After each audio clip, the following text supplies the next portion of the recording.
Well, the League of Women Voters is doing a series of pros and cons presentations. We give factual information, both sides of all 17 propositions, to people all over the 8 cities that we serve.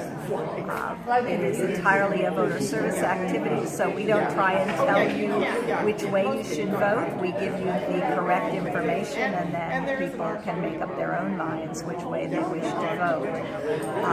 This was, I think, the 4th or 5th presentation that I personally have done. We'll be doing, I think, 11 or 12 of them this election season.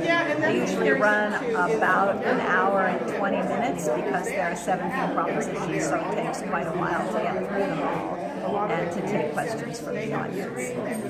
And your name, ma'am? Oh, I'm Jan Wagner. I'm president of the League of Women Voters of North Orange County. Our website at lwvnoc.org and look at the elections tab. You can print pros and cons or the easy voter guide, which are essentially a Cliff Notes version of that 200-plus page election pamphlet that you're going to get, so you can crystallize down that information and get the information we give you in these presentations. They have said they would also consider simply raising the price that they sell to the VA for. Probably unlikely. The VA is really, really big. It would be easier to just not sell it to California. But I don't know.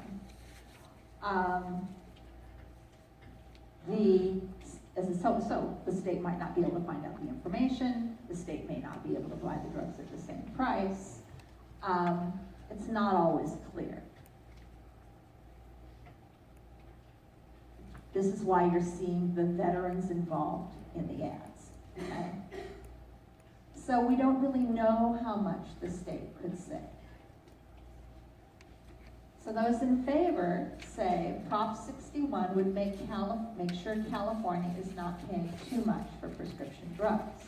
It could save the state millions or billions of dollars in health care costs.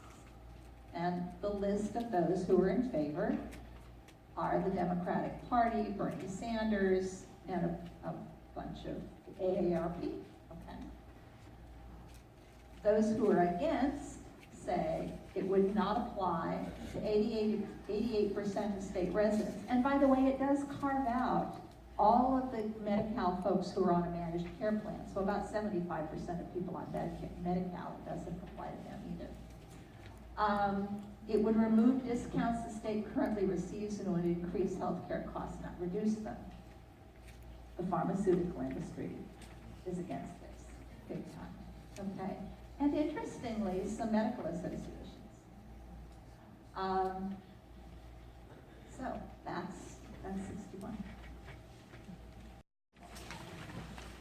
Since 1966, it has been legal for California residents to grow and use marijuana for medical purposes if they have a doctor's recommendation. It is not legal to grow, process, possess, or use marijuana for non-medical or recreational purposes, and there are pretty stiff penalties for doing so. This, again, state doesn't go up, federal supersedes. This does not change federal law. Okay? What Prop 64 would do, it would make it legal to grow, possess, or use marijuana for adults 21 years of age and older. Businesses that grow or sell non-medical marijuana would be regulated. So it sets up a system of regulation. There would be limits on the amount a person could possess, and taxes would be set for retail sales and on growers of non-medical marijuana. It also specifically allows additional taxes that could be levied at the local level. Money from these taxes would pay for things like youth programs, environmental protection, and drug education efforts. Budget effect. The costs of Prop 64 and how much money it would raise are unclear. Amount coming in from taxes depends on how much non-medical marijuana is grown and purchased through the new legal system. Over time, the state and local governments could earn taxes in the hundreds of millions of dollars to more than $1 billion a year. The state and local governments could also save tens of millions of dollars in court and law enforcement costs each year. They would probably increase the amount of police they have to have on the streets, however. The pros. Prop 64 would set up a safe legal system that allows adults to use recreational marijuana, and it would bring in more than $1 billion each year and lower state court costs. And you can see the supporters there. Those against say Prop 64 would increase the illegal drug trade and hurt low-income communities. And Prop 64 allows marijuana to be grown near schools and puts youth at the risk of addiction.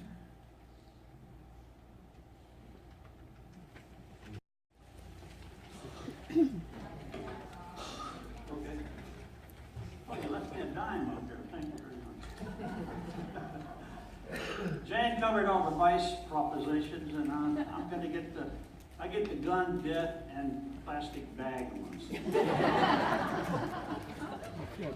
Prop 63 is an initiative, a statute, and it has to do with the sale of ammunition, basically, in the state of California. Right now, state and federal laws prevent certain people from owning guns.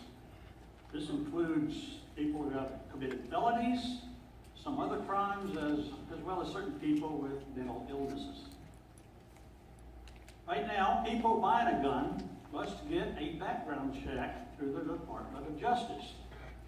And now, no background check is actually required to buy ammunition, however, such as bullets, shotgun shells, and so forth. A background check will be required to buy ammunition beginning January of next year, however. What Proposition 63 would do is to create a new court process to make sure that people convicted of felonies and some other crimes do not have guns. Probation officers would be the ones required to make sure that these people give up their guns. People can turn in the guns to the police, they can store them with a gun dealer, or they can sell them to a gun dealer. And Prop 63 also would make it illegal to possess certain types of gun, magazines, clips that hold large numbers of bullets. Budget effect is that new court procedures could cost in tens of millions of dollars. They say also that the cost for prisons, jails, paroles, probation, and so forth would probably not be more than a few $1 billion a year. Probably not more than a few $1 billion. Not serious money. Some of the costs would be paid for by fees on ammunition sellers and gun buyers. Those in favor of this proposition are saying that it would make sure that violent criminals and people with mental illnesses don't have access to guns. Also, that it strengthens existing gun laws and prevents dangerous people from buying ammunition. As of June 30 of 2016, Cal Access, and that's one of the websites we cited on the chart earlier, we can give you that again later. It's a place where you can go to find out how much money is being spent on each side of these questions. As of June of this year, Cal Access reported that about $3.5 million had been expended by Prop 63 supporters. These are a few of the folks in favor of Prop 63, California Department, Democratic Party, and some others, and there are others. Those against the proposition would say that it would make it harder for people to follow the law to buy ammunition. And they say that the cost of this proposition would be better spent training police, hiring more officers, getting violent criminals off the street. As of June of this year, once again, about $500,000 has been spent by the opponents.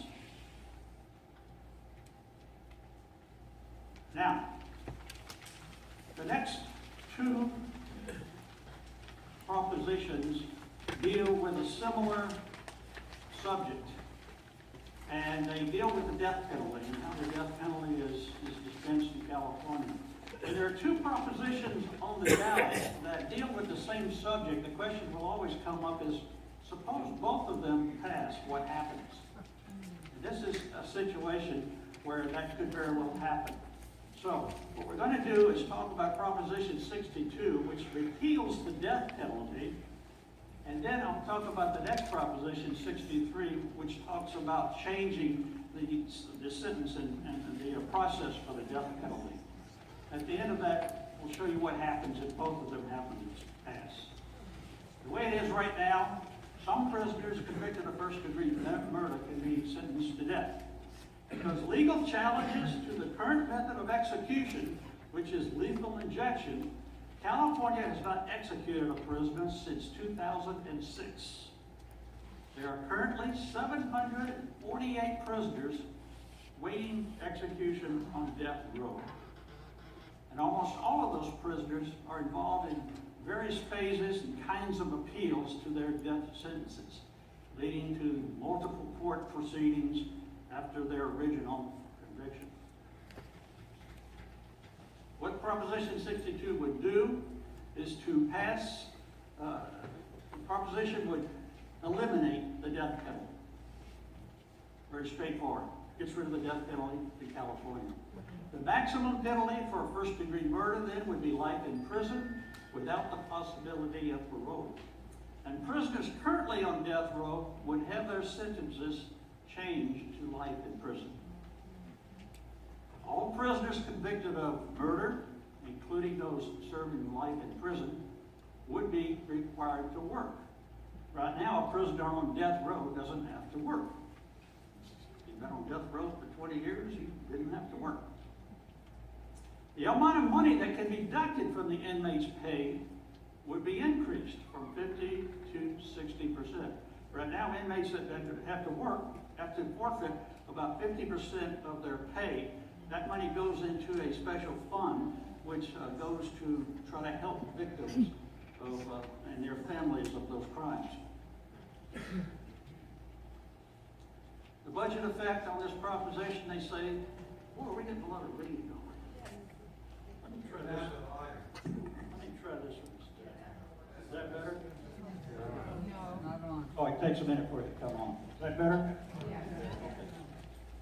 The budget effect on this, they say that the cost savings from changes to murder trials and court appeals and getting rid of death row at state prisons, there would be a lot of cost savings, but I haven't seen actual numbers to that. They say the state could save maybe $150 million annually within the next few years, including $55 billion spent fighting the death penalty appeals alone.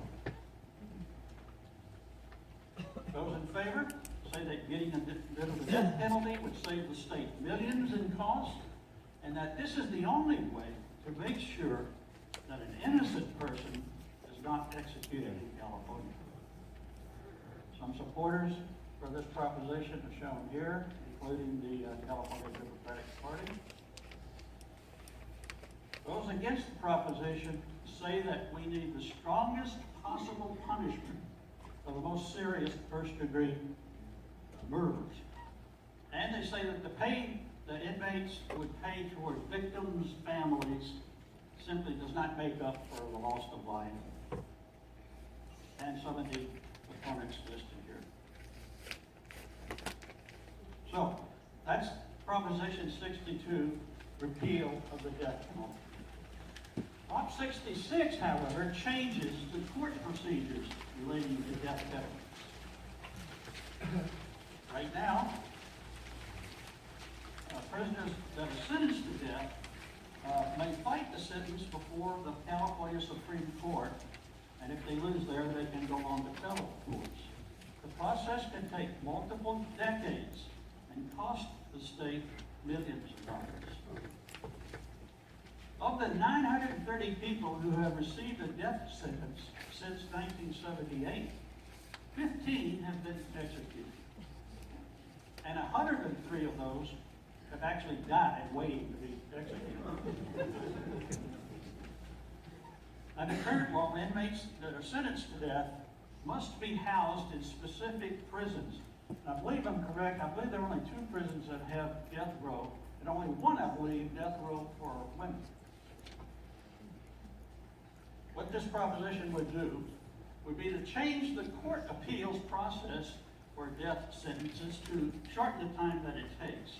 One type of legal challenge would be handled, first of all, in local courts. It wouldn't have to be the California Supreme Court, and then it could go on to the Supreme Court if necessary.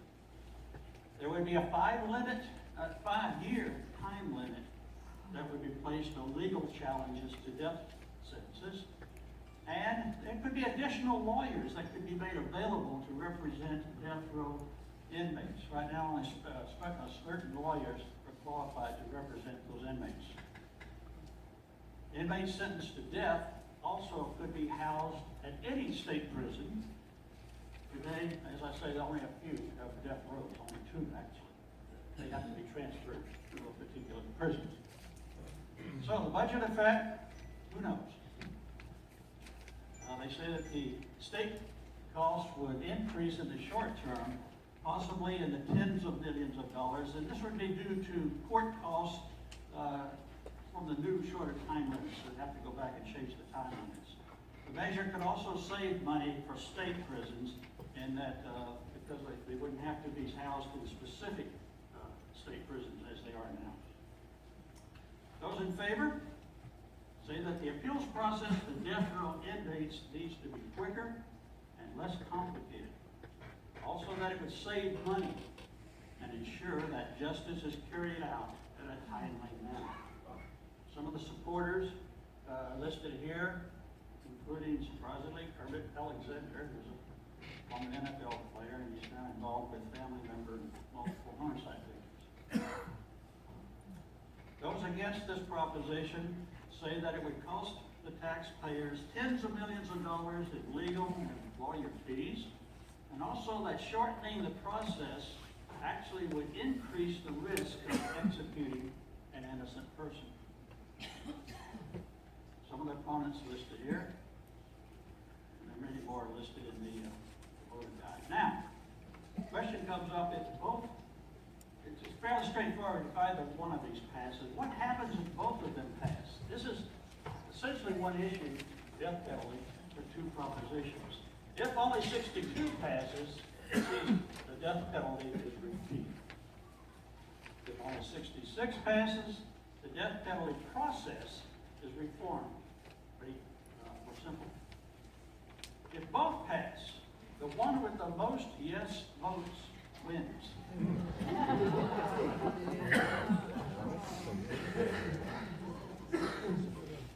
So, pretty simple. First one, death penalty repeal. Second one, death process is changed. The one with the most yes votes at both pass win. So now, one of my favorite issues, plastic bags. Like this. Again, 2 propositions on the ballot this year, and they deal with the same issue, 67 and 68.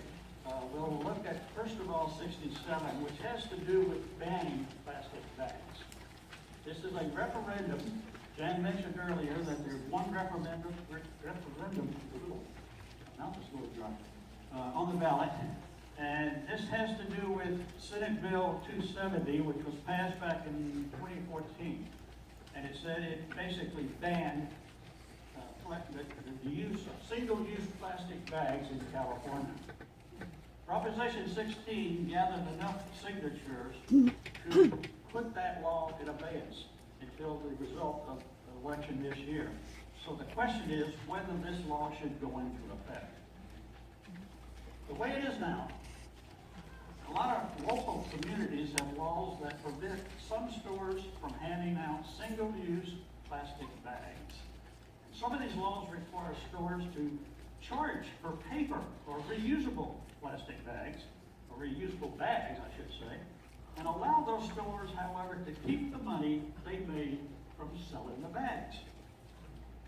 In 2014, the law was passed that banned single-use plastic bags at certain stores across the whole state. Only certain stores are banned. The law also requires stores to charge customers at least 10 cents for other types of carry-out bags made from paper or thicker plastic, and allows stores to keep the money. Because 67 qualified, as I say, the state, this law has not gone into effect. So this is a referendum on that law as to whether that law should take effect or not. I think that's what I just said. Okay. What this would do, voting yes on this proposition allows the 2014 state law to go into effect.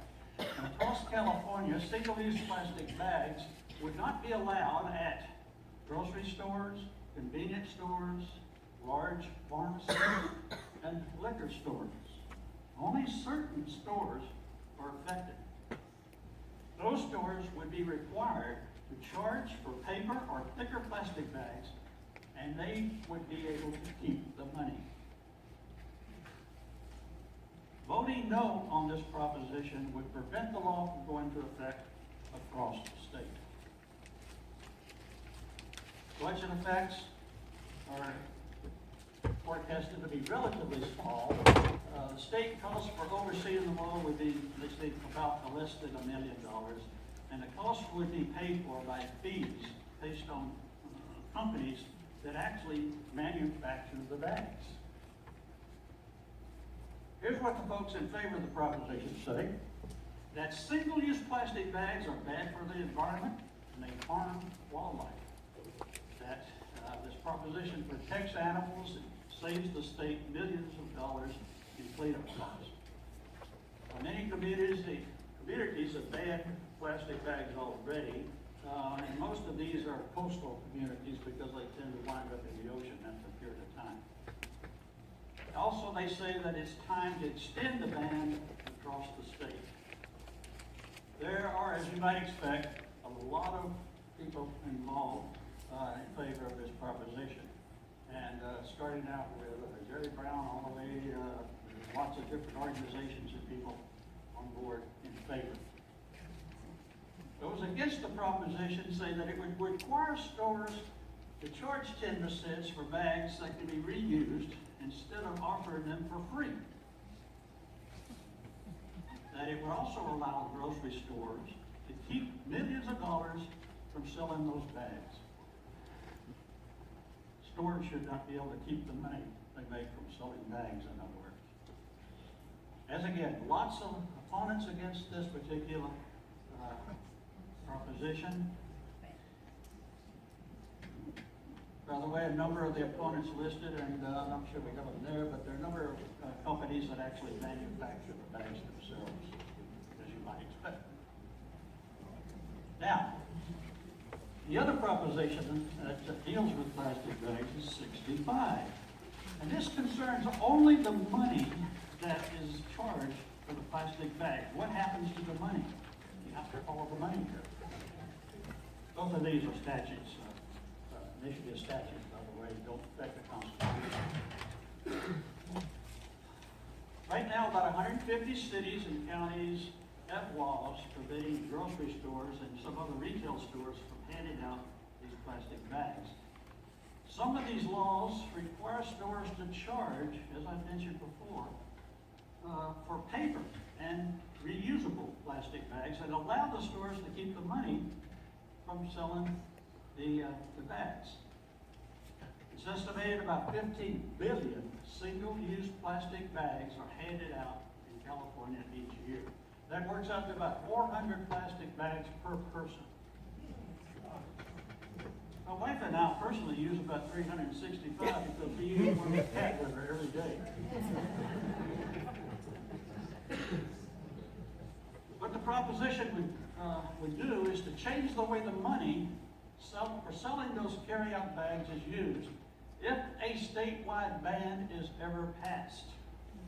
In other words, if the previous proposition goes into effect, they say this is the way the money that's collected for selling those bags would be used. Instead of keeping the money for each bag, the stores would be required to put that money into a state account. Money would be used for many different environmental projects, including recycling and clean drinking water. The money would go toward cleaning up beaches and improving parks and so forth. Budget effect could produce tens of millions of dollars for environmental programs, and it's not clear what will happen until after the election. So how much money it might generate or not is unclear. The effect on the state budget will, of course, depend on the other proposition, whether or not it passes. Now, if both pass, the one that gets the most votes, then that determines where the money goes. So, if the previous proposition passes and has a statewide ban, and this proposition passes, all that money. The proposition, those in favor say that stores should not keep the money made from selling bags. Prop 65 would make sure that the money collected would go to helping the environment. And here are some of the supporters. And some of the proponents are listed as opponents of Proposition 67. Those against say that voters should support Proposition 67 instead, the statewide ban. And they say that the most important thing is getting rid of the plastic bags.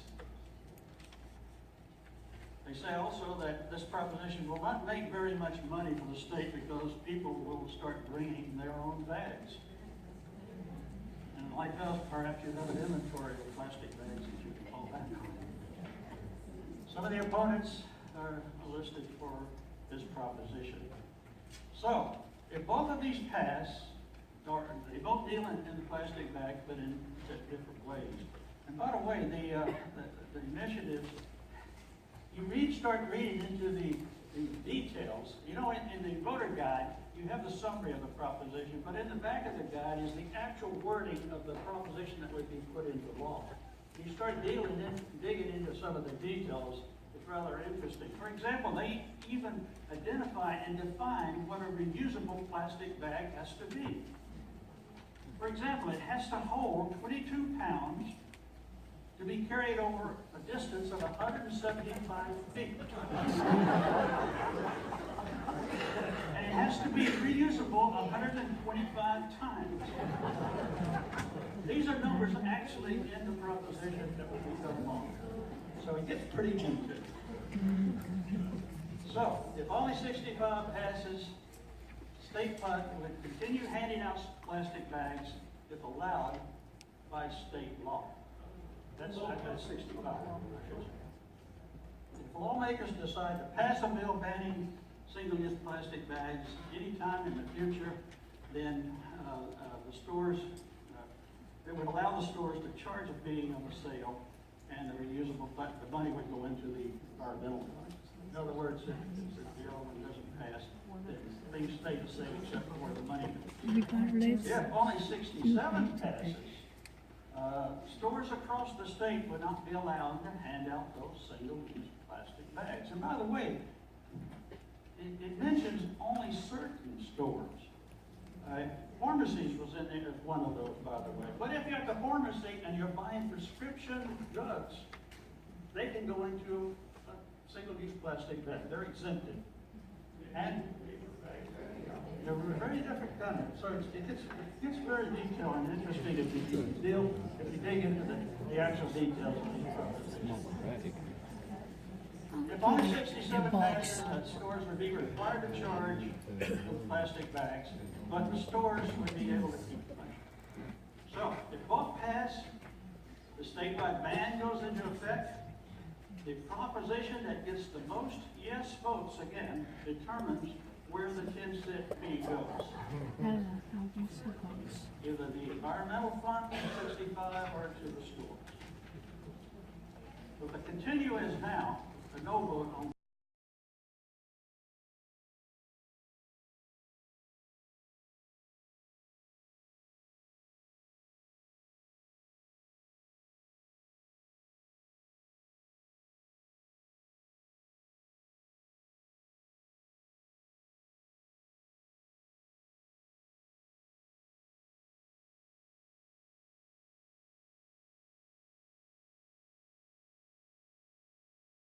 League of Women Voters did a real good job, and it was very nonpartisan, and we got the facts as they recorded them, and now we get to go home and make our decisions. He said it With a exactly little like more I would information. say it.